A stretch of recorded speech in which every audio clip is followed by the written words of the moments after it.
Welcome, everyone. I'm Marla Miller from marlamiller.com, and I'm launching a new author interview program called 21st Century Authors Talk to Marla Miller. For those of you who have been following me, for a while, I have been doing these kinds of interviews for 20 years. And I first started out when Google TV I don't know if any of you remember, but Google TV, they had a great platform. And I interviewed, several really cool authors on it, including Jane Smiley and several others. And then they just overnight, it disappeared. And I've had several since. The last one that I had was about 21st century authors, how they're selling in this very complicated reality that we have. Sure, we have more opportunity to sell, but man, there's so many more writers out there trying to do exactly what you're trying to do. And I didn't find that show to be satisfying because it led me away from the story that authors have to tell about their own road to publication. Not so much whether they've gone the traditional route or the indie route or anything in between, including hybrid, which I've done as well. But for many authors in the 21st century, this is not our first rodeo. Many of us come from other professions.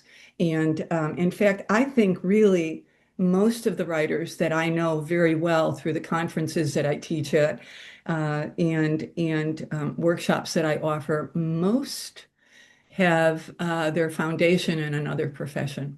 And they segue to the writing life for the reason that, or at least the reason that I did is because I was a psychiatric nurse practitioner, as many of you might know. Again, if you have followed me, and it really was burnout, that made me rethink my path when I was just about to hit midlife. And midlife is a really interesting developmental time for us to hit.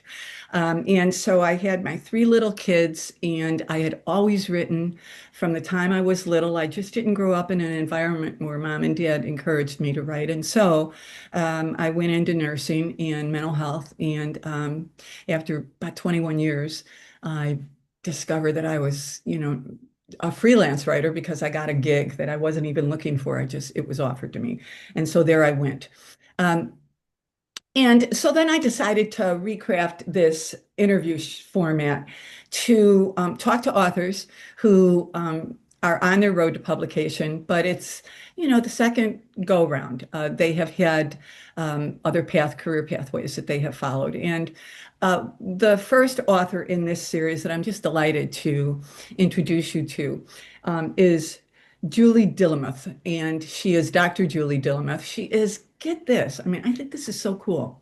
She has a PhD in geography, and she writes for little kids, and I mean little kids. One of her books, her toddler book, has received several awards. She's going to tell us about it. And her latest book, Camilla and the Fall Festival, is climbing up the charts. She is. I'll let her talk to you about who publishes her. I believe it's a small press, but here's what's really fascinating, and many of us have these stories to tell. Her stories are about spatial relationships that little kids are developing. And so her stories help them. And when I asked her, when we did a interview, had a pre-interview telephone call, I asked her why, what drew you to that in your writing? And she said, because these are the kind of books that I wish I had when I was little. And when she said that, it resonated for me so much because I've always been spatially challenged. Let's just put it that way. And with that, let me just do a very short read from her website, which is juliedillemuth.com. Julie is an award-winning author with a PhD in geography. Her spatial thinking picture books inspire kids to get outside, explore, draw, and tell stories with maps. Her best-selling picture book for toddlers, Loving Comfort, a toddler weaning story, is available in 5 languages. Her feature screenplays are emotionally resonant stories about women that inspire as much as they entertain. And I didn't include that in addition to being a storyteller and a PhD in geography, she's a screenwriter and a poet. Welcome, Julie, to 21st Thank Century you. Authors Talk to Me, Marla Miller. I'm delighted to have Yay, you on. Camilla. I'm so excited to be here. Thank you so much. I'm absolutely thrilled to be spending more time with you. I want to tell people though how we met because for those who might not know, I teach at the Santa Barbara Writers Conference, Southern California Writers Conference, have for many years. And Julie was in one of my workshops. And I happened to go to the Santa Barbara Writers Conference Facebook page because I was looking for someone to help me publish a novel that is coming out very soon, Deadly Little Secrets. And I won't go into the backstory of that, but I thought, you know what? I'm going to try doing this on my own. And so I posted something on Facebook, and lo and behold, I got an email from Julie who said that she had been to one of my workshops, and what I didn't know about her, frankly, I didn't remember, but I do a lot of these, is that that girl knows her way around tech as well. And so she's been helping me, and I really, really appreciate it. Julie, let's go back a little bit, if we can. How long have you been writing for I, publication?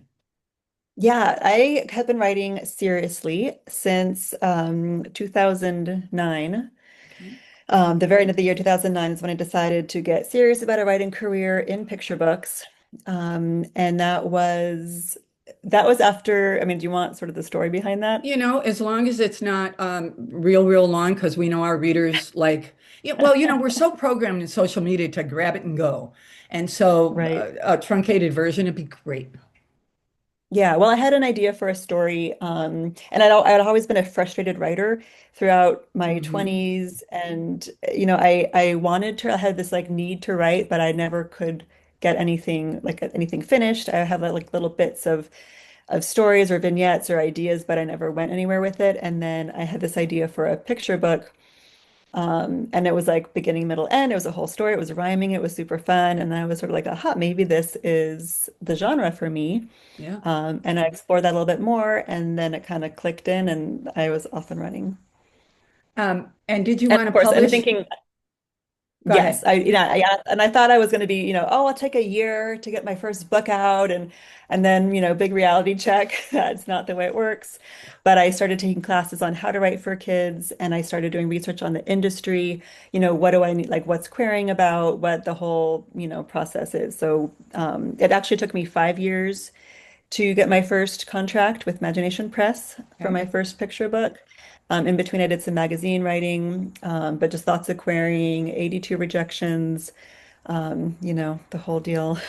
Well, but you know what? In 21st century publishing, Julie, your story is not that usual anymore. It used to be. It sounds to me like you Mhm. did what those of us who have been trained in traditional publishing did.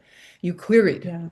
You queried Yeah. 82 agents. I've done it. I've done it more than three times. And that's what I tell. If anyone wants to be published in traditional, that's what they have to do. And so it took you not 1 year, but 5 years. Yeah. And did that let you know just how serious a writer you were because you didn't give up?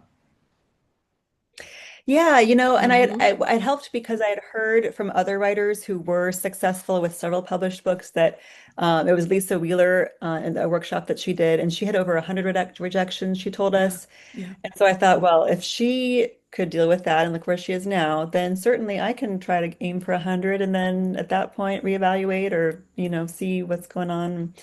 And so I knew that I I really wanted to do this and I really wanted to see my books out there. And so I don't know, I was just kind of determined, tenacious, and not ready to give up. I continually tried to improve my stories, so I continued to take workshops and classes. And I Yeah. figured, if I'm trying to get better and better, and I'm, out there like hitting the ground, doing the querying, I'm just going to exhaust all the possibilities until something hits. And luckily, I found Imagination Press, who really believed in what I was doing with the spatial cognition and the, stories about with maps in them that were about problem solving and some social emotional learning. they really got on board with my goals around that, and they've published 6 books for me, so thus far. I'm sure that they appreciated what I appreciated when I learned about your storytelling. It's fresh. I mean, it's a niche Thank that is you. not filled with a whole lot of Yeah, books about that, and there's a right. need for it. So good for them. When you can you talk just a little bit about your querying of Imagination Press, what that was like, just for some writers who might be interested in who are writing children's and might be interested in knowing a bit more about that press. Right. So they are an imprint of the American Psychological Association. They're a Ah, nonprofit. So pretty much anything that has to do with psychology and kids is like they're open to. They used to have, when I was querying, their list was mostly a lot of clinical issues. So like sort of mhm, like self-help books for kids, or like helping kids cope with so whether either it was a diagnosis or with like divorce in the family or death in the family. And so at first I was like, I'm not sure I fit with their list. But when I looked at their mission statement, then it made sense. And since then they have mindfulness, they have, they've expanded their range of the kinds of books that they have. And so yeah, it's really kind of broadly about psychology, the brain, the mind, cognition.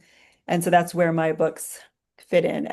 Maybe that's why I was so tenacious, because I knew that this was a type of book that wasn't already out there very much. I mean, yep, there are books about for kids about how to make maps, but mine is like how to use maps for problems. Like, why would you want to make a map? Or like, why would a kid reading want to make a map, right? Because when I was growing up, the maps were like on the classroom wall, and they were exactly. these big, huge pull down things, and Hmm. some professional map maker made that. And in my graduate work, I learned that like making drawings, like getting that's like spatial relationships between different objects and between yourself and objects in space, that is super important in all kinds of problem solving, just daily things that we do. We don't even think about it in a lot of cases. But when you get into like maps that are more abstract, or like more, things that it doesn't come so intuitively, then we need a little teaching and training.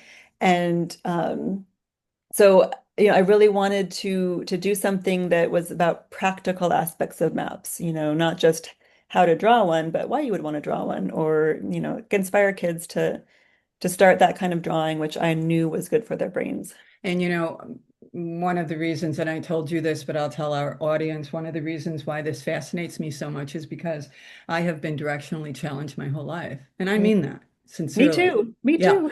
I really have been. And it has Yeah. caused me great stress, and Mm. actually caused my children great stress because they'd be in the car with me. Oh, I moved to California. This wasn't I knew Chicago. It was a square backward, it was mm. easy to navigate.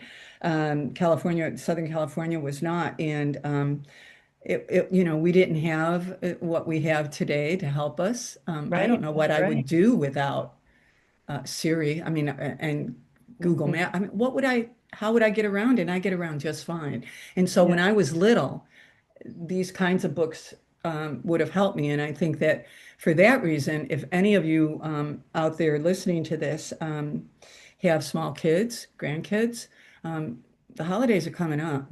This would Yeah. be, I mean, really, these would be cool books. You need to check out her website And the age because, range is age range is 4 to 8 generally. yeah. Three-year-olds get into it too, but like the 4 to 8 range is sort of the target Okay. And what audience. about illustrating? Do they provide the illustrator for you, or do you do it? Yes. Yeah. Okay. So the Yeah. editor provides the So illustrator. Yeah. that's very traditional. One Yeah. of the things that you were saying as I was listening to you, Julie, I think that, quite frankly, one of the reasons why I hope that this show kind of has legs is because I want to get to the young writers out there who are not doing the work.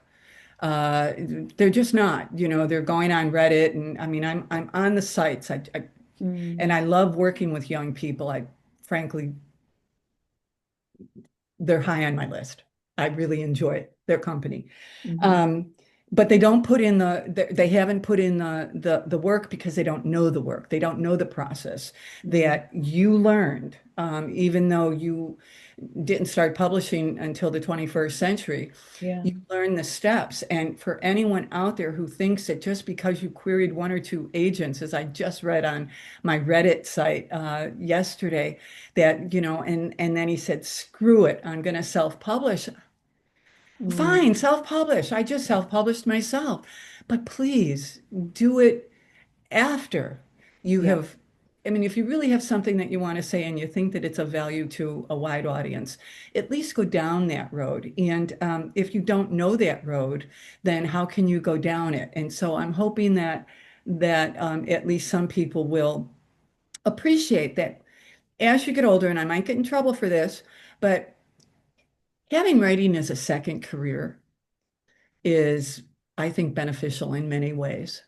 I would agree. Yeah. Yeah, and certainly one of them is that because I don't know if you felt this way, but when I got into writing, I mean, I was very successful in psych nursing. I really was. I mean, I just was, and I could have stayed. And but when I got into writing, I first took the courses like you did. I mean, I was at UCI for a couple of years. When my husband would come home, I would take off because the kids were little, and so I learned the craft, or as much of the craft as I could. But then I started going to writers' conferences, and Mm. boy, what a difference they make. Yeah. Because you're hanging out with industry insiders for sometimes it's 3 days, sometimes it's a full week. Mhm. Um, and I know from those experiences that those of us who want to become writers, we really see it as a very glamorous kind of, starlit profession. And it can be for the 1%, Right. right? Right. But to get to Hopefully that it's not. level, it just requires so much hard work And and, luck. I mean, I and think, luck. it's, yeah. Amen. And luck. And I will say in 21st century reality money, you've got to make investments. Of course, I Mhm. did in the 20th. I mean, I was published by Simon and Schuster, and I can't tell you how much money I put into marketing my books. I Mhm. get, Yeah. I mean, I would have, let's just say, serious discussions with my husband about the amount Mm. of money that I was spending on it, because I had to, because Yeah. even the There's big so, houses right. don't There's do so it. many books out there, and how do you Yeah. stand out? How do you get people's attention? Yeah, And that's and always, so I think that when you enter this profession in midlife, you've already accomplished things. You've already yeah. climbed mountains, Hmm. really. You have success. You've got a PhD. Yeah. Um, you've got life experience. And I don't want to sound like a woman who has this hair color, but I am a woman who has this hair color. And I got to tell you that the advice that old folks gave me when I was a youngster and thought I knew better, there's a lot of truth in it.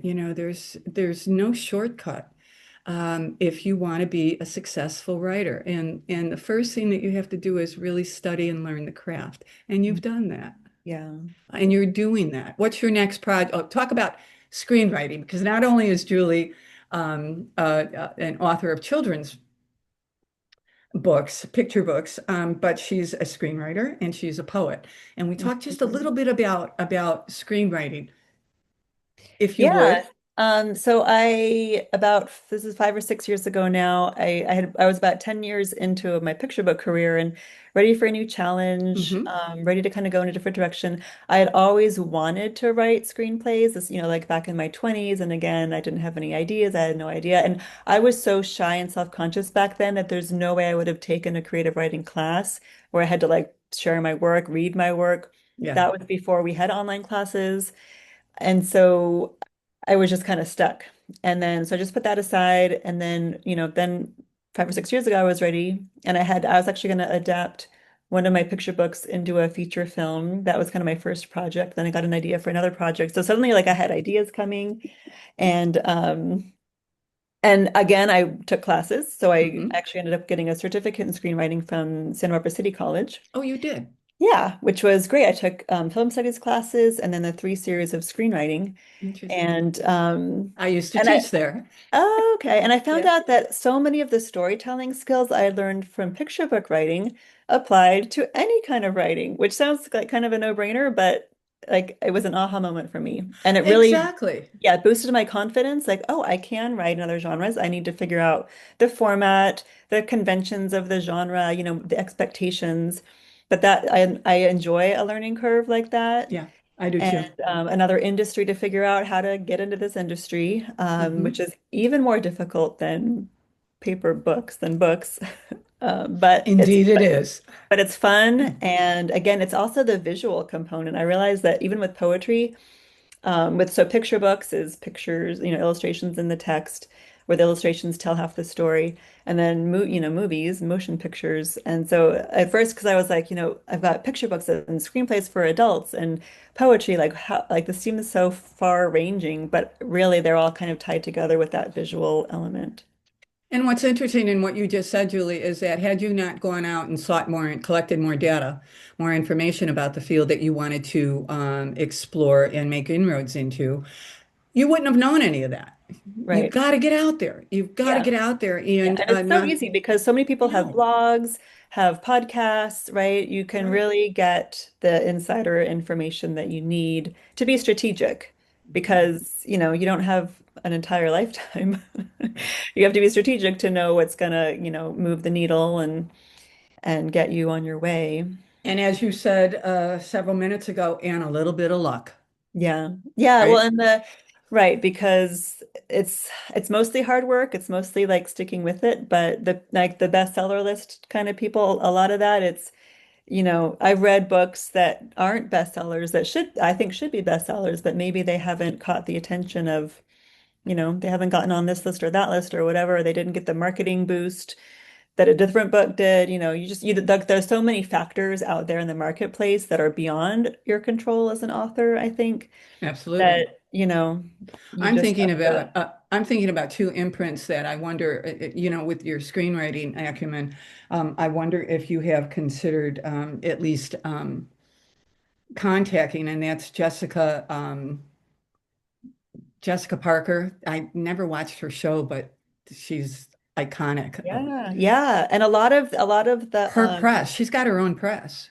Okay, yeah, I know and a lot of these celebrities now, women celebrities who are tired of the parts where That's they're right. not challenged, they're not strong characters, they're not lead characters. They've made their own production companies, their own imprints in order to get stories like that out there, which I love, I appreciate, and I'm really happy that because they have the resources, right, Sure. to do that, where the marketplace or the gatekeepers tend to say, oh, well, that's not like audiences don't want that, which I feel is not true.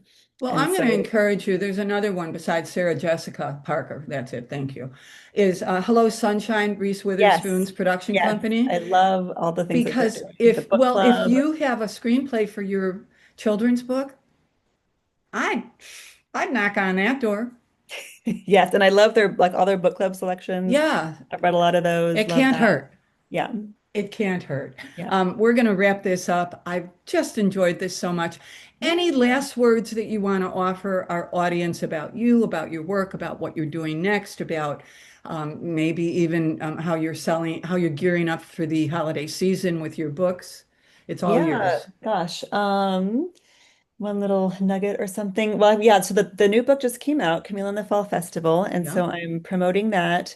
And that, I really love it. It comes out of it's about my wild boar character Camilla who loves to make maps. And she like the fall festival is her favorite time of year.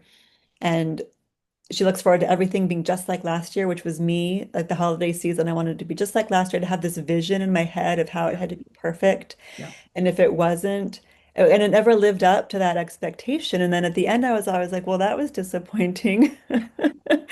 So, and then as an adult, I'm like, what was up with that? So, I explore a lot of my own issues, and I think we all do, right? We As all writers, do. we explore these things, these questions we have, or Absolutely. these issues And so for Camilla, the fall festival goes completely sideways. This huge windstorm like ruins everything, and then she's got to kind of, so coping with change is a theme of all the Camilla books. Um, but how do you like what is it about the traditions and holiday that makes it what it is kind of what the book explores. So the importance of traditions, the food, Lovely. the community, the sense of community. And so by the end, Camila has some insights into all that. I won't give away the ending. Don't give away the ending, but it But made me think of is a parent reading that book to a little one. It could mhm. be really a springboard for them sharing their own Yeah. memories of when they were little and how, Mhm. one Christmas, I mean, I have several of those where Mhm. one Christmas it just all went to Haiti. It was like, what? What? I mean, I still remember it. I was probably, I don't know, 6 or 7, but Mhm. your stories would generate that kind of discussion between Yeah. moms, dads, grandmas, and grandpas, and their kids. So that's another Yeah. benefit of not only reading your books but purchasing them for the holiday season. Right. And I have activities and reading comprehension questions. So like these discussion Cool. questions in the back of the book, activities like have your child start a new tradition. And it could be something super simple, but just kind of getting into that sense of, what is a tradition and why is it important and how does it make us feel and all the things. And Uh, then one last thing, because I'm always thinking about where you can get this book. Do you have it just fell out of my head. well, you can buy the book anywhere books are sold. Thank you. If they don't have it, a bookstore can order it. You can buy direct from Imagination Press on their Okay. website, and they offer free shipping.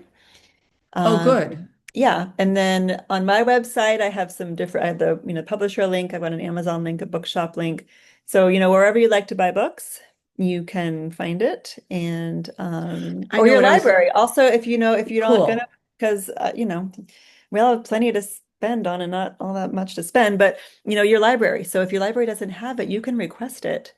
And And you should. they usually everyone who I've heard has done that has their library has gotten it because there's sort of the educational value to it, Mhm. and the fun and engaging side of it. So, it's a book that libraries What do. about schools? Have you contacted, see, my last question, have you contacted schools to get your books in pre-K and kindergartens? Yeah, I've done some school visits, yeah, Good, and have been good. well received. Yeah, so that's always Book fun. signings? Yeah, I've done some book signings, Good. although those aren't as, they don't translate as well just because you never know who's going to show up and I was thinking the of book timing signings of at it. And schools. oh, at schools, yeah, I did one. One was really well organized here in I Santa know. Barbara.